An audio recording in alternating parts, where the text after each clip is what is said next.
बिस्मिल्लाहिर्रहमानिर्रहीम। आप देख रहे हैं मेरा यूट्यूब चैनल और फेसबुक पेज लीगल लीगल्स। बात करेंगे सरकार बनाम मुबैना ज़हीर गैंग के मुकदमे की, और इस मुकदमे के अंदर कुछ नई डेवलपमेंट्स हैं, कुछ नए ऑफेंसेस ऐड होने जा रहे हैं, उसके मतलब हम बात करेंगे। ये ऑफेंसेस ऐड होने जा रहे हैं फ्रॉड, फोर्जरी और फोर्ज चीज को यूज करने से मुतल्लिक। उसकी डिटेल में जाने से पहले आपको चलान के अंदर जो चलान का पहला सफ़ा है वो दिखाऊंगा, ताकि आप लोगों के लिए आसान हो जाए। जो मैं बात आप तक पहुंचाना चाह रहा हूं वो आप लोगों को आसानी से समझ आ जाए। ये चलान का पहला सफ़ा है जिसके अंदर लिखा जाता है कि ये एक चार्जशीट है, ये फलां मुकदमे का नंबर है, फलां बंदा इसमें मुस्तगीस था या मुदई था, फलां लोग मुलजमान हैं, फलां लोग गिरफ्तार हैं, फलां लोग जमानत पर हैं। ये तमाम तफसीलात, गवाहान की तफसीलात, ये पूरी चार्जशीट के अंदर पहले सफ़े पर लिखी होती हैं। ऊपर टाइटल लिखने के बाद ये सारी चीज़ें मेंशन की जाती हैं। तो एग्जैक्टली जहां पर गवाहान का कॉलम है, गवाहान के कॉलम से जो ऊपर वाला कॉलम है वो आप लोगों की तवज्जो चाहिए। उस कॉलम के ऊपर जो आपके सामने इस वक्त आप देख रहे हैं,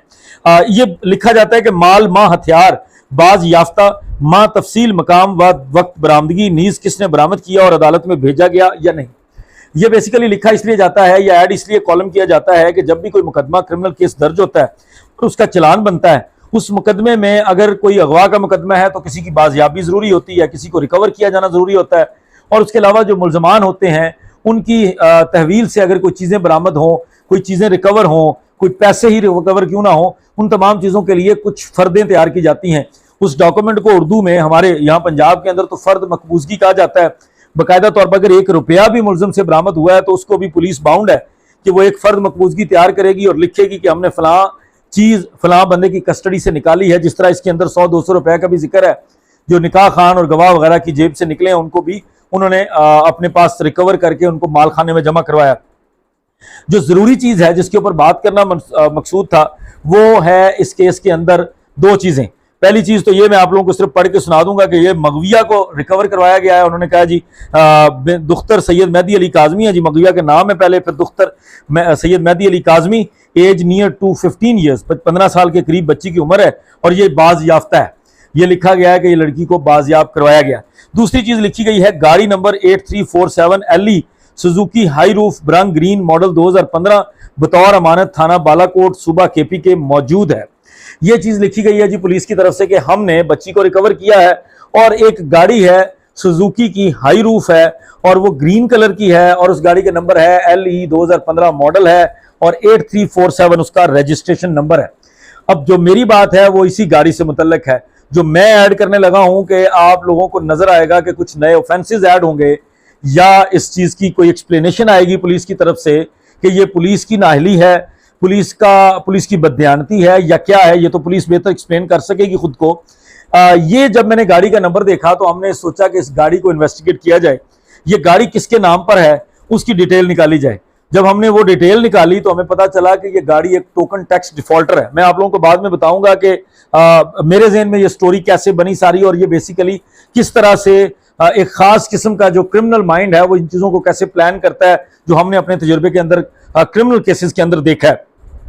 जब हमने उस गाड़ी की डिटेल निकाली तो एक्साइज एंड टैक्सेशन की वेबसाइट से पता चला कि ये गाड़ी टोकन टैक्स डिफॉल्टर है। जब किसी टोकन टैक्स डिफॉल्टर गाड़ी को आप चेक करते हैं तो वहां पर उसकी डिटेल जो है वो आम बंदा नहीं देख सकता। सिर्फ एक्साइज एंड टैक्सेशन का जो अमला है, जो उनका पोर्टल है जहां पर उनकी ऑफिशियल एक्सेस है, वो देख सकते हैं, आप और मैं नहीं देख सकते। जिस पर हमें थोड़ी सी और ज्यादा क्यूरियोसिटी हुई। हमने सोचा कि मजीद जब हम तजस्सुस में गए, हमने सोचा कि इसको मजीद इन्वेस्टिगेट किया जाए और पता लगवाया जाए कि ये गाड़ी है किसके नंबर पे, किसके नाम पर, ये जो रजिस्ट्रेशन नंबर है ये किसने लिया हुआ है और किसकी ये गाड़ी मलकियत में है। जब हमने उसको मजीद डिग आउट किया तो पता चला कि ये गाड़ी जहां से ये स्टोरी स्टार्ट हुई है कि नया ऑफेंस बनता है, जब हमने उसको देखा तो वो बड़ी हैरानकुन चीज थी। ये एक स्क्रीनशॉट है जो मैं आपको स्क्रीन पर दिखा रहा हूं। ये है उस गाड़ी की डिटेल। यहां पर आप देखेंगे कि ये गाड़ी का नंबर लिखा हुआ है LE 158347, ओनर नेम लिखा हुआ है Umme Kulsoom, wife of Chaudhary Mohammad Farooq, Toyota Corolla super white, और 30/6/2021 से ऑनवर्ड ये गाड़ी टोकन टैक्स की डिफॉल्टर है।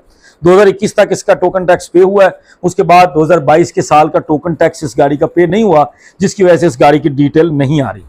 लेकिन जब हमने मजीद डिग आउट किया तो वो गाड़ी की डिटेल निकालने के और तरीकेकार होता है, कई तरीके होते हैं, जो हमने निकाली तो ये पता चला। अब जो जरूरी चीज है, जिस गाड़ी को जो ये हमने रजिस्ट्रेशन नंबर निकाला है, आपने नोटिस किया कि ये टोयोटा करोला एक वाइट कलर की टोयोटा करोला गाड़ी की नंबर प्लेट है, जिसको इस्तेमाल किया गया एक ग्रीन कलर की सुजुकी हाई रूफ की नंबर प्लेटों के तौर पर। उसकी रजिस्ट्रेशन के तौर पर, और पुलिस ने आंखें बंद करके उस गाड़ी को बंद कर लिया, उस गाड़ी को केपीके की पुलिस के हवाले कर दिया अमानतन, और कहा कि ये आपके पास हमारी अमानत है, जब हमें जरूरत होगी मुकदमे के अंदर हम आपसे ये गाड़ी मांग लेंगे, तब तक आप इस गाड़ी को अमानत के तौर पर अपने थाने के अंदर महफूज रखें। लेकिन दोनों सूबों की पुलिस को यह तौफीक नहीं हुई कि उस गाड़ी की डिटेल को चेक कर लिया जाए कि जो लोग एक बच्ची को अगवा करके इंसानी स्मगलिंग के पर्पज से, बच्ची के साथ ज्यादती के पर्पज से, बच्ची को अगवा करके उसको नुकसान पहुंचाने के पर्पज से जगह जगह लेकर छुपते फिर रहे हैं, इंसानी स्मगलिंग के अंदर मुलव्वस हैं इल्जाम के मुताबिक, तो उन लोगों के पास जो गाड़ी है उसको भी तो इन्वेस्टिगेट कर लेना चाहिए कि उस गाड़ी की रजिस्ट्रेशन की क्या हकीकत है। कहीं ये गाड़ी इन लोगों ने कहीं से 2 नंबर तो नहीं उठाई, कहीं इन लोगों ने गाड़ी चोरी तो नहीं की, लेकिन दोनों सूबों की पुलिस ने आंखें बंद करके बस गाड़ी को खड़ा कर लिया। और जो हमारी सिंध की पुलिस है, कराची की पुलिस है, डीएसपी सईद रिंद साहब ने अपनी परफॉर्मेंस मुकम्मल कर ली, एक ज़बरदस्त 10 सफ़ात के ऊपर मुश्तमिल चलान तैयार किया, उसके अंदर जिसको निकालना था निकाल दिया, जिसको ऐड करना था ऐड कर दिया, जिसको 512 में रखना था रख दिया। इस गाड़ी के ऊपर कोई तवज्जो नहीं दी कि ये गाड़ी की जो नंबर प्लेटें हैं ये गाड़ी उसी गाड़ी के साथ मैच करती हैं कि नहीं करती। अब मैं ये बताने आपको, जो इसके ऊपर जोर देने का मकसद है वो आप लोगों को बताना ये मकसूद था कि जितनी हमारे सामने क्रिमिनल कार्रवाइयां या क्रिमिनल प्रोसीडिंग्स हम देखते हैं, उसके अंदर जहां मंशियात फरोश या राहजनों का, डकैतों चोरों की जो कार्रवाइयां होती हैं, उनके अंदर बिल्कुल इसी पैटर्न के ऊपर मुख्तलिफ गाड़ियां और उनके उन रजिस्ट्रेशन नंबर्स को चेंज करके इस्तेमाल किया जाता है, ताकि अगर गाड़ी कहीं से गुजर रही हो और रजिस्ट्रेशन नंबर जो है वो कैप्चर हो जाए तो गाड़ी को आसानी से ट्रेस ना किया जा सके। और अभी ये पता नहीं है कि जब ये गाड़ी मूव कर रही थी, ये वो गाड़ी है जिसको केपीके के अंदर इंटरसेप्ट किया गया और केपीके में इस गाड़ी को पुलिस की मदद से, केपीके की पुलिस की मदद से कब्जे में लिया गया। और ये वो गाड़ी है जिसमें राय खुर्रम और उनके दूसरे कुछ वकील दोस्तों का जिक्र आया जो केपीके से थे, वसीम था, मुनीर लुगमानी था, उन लोगों का जो जिक्र आया था वो इस गाड़ी के हवाले से भी आया था कि ये वो गाड़ी थी जो किसी वकील साहब ने इनको फैसिलिटेट किया था और इस गाड़ी के जरिए ये मूव कर रहे थे। और अभी इससे पहले कोई पता नहीं है कि इससे पहले भी इस गाड़ी के ऊपर कितनी रजिस्ट्रेशन नंबर्स को लगाकर लड़की को जगह जगह, बच्ची को जगह जगह मूव किया गया था। इस चीज की अभी कोई इंफॉर्मेशन हमारे पास तो नहीं है, और पुलिस ने तो इसकी भी इंफॉर्मेशन नहीं निकाली, तो पुलिस के पास तो यकीनी तौर पर पहले वाली इंफॉर्मेशन तो नहीं होगी। अब ये बताने का अगेन मकसद ये है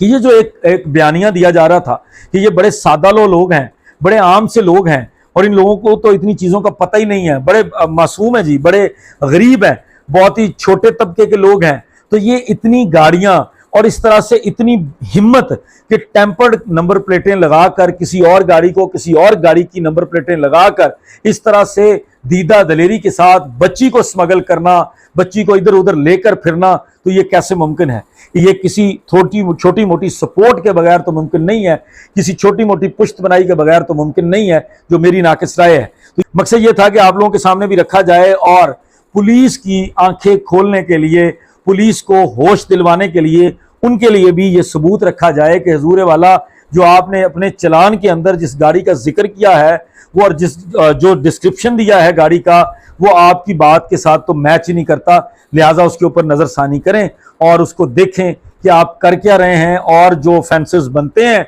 फर्दर जो बनते हैं, मैं आपको बता रहा हूँ, फ्रॉड, फोर्जरी, टेम्पर्ड चीज को इस्तेमाल करना, और अगर ये साबित हो गया ये गाड़ी चोरी की है तो चोरी की दफात, डकैती की दफात, अगर डकैती की गाड़ी हुई और अगर नॉन कस्टम पेड हुई तो कस्टम की दफात भी इन लोगों के ऊपर लग सकती हैं, इसी चलान के अंदर भी ऐड हो सकती हैं। और इसके अलावा अगर ये केपीके के अंदर सारी कार्रवाई हुई है तो केपीके पुलिस इसके लिए अलग से एक नया मुकदमा दर्ज कर सकती है। जैसे ही फर्दर कोई डेवलपमेंट होगी, उम्मीद है कि आपके और हमारे तावन से, आपके और हमारे प्रेशर डेवलप करने से ये दफात भी बहुत जल्द मुकदमे के अंदर ऐड कर ली जाएंगी। तब तक मुझे इजाज़त दीजिए, बहुत शुक्रिया, अस्सलाम वालेकुम।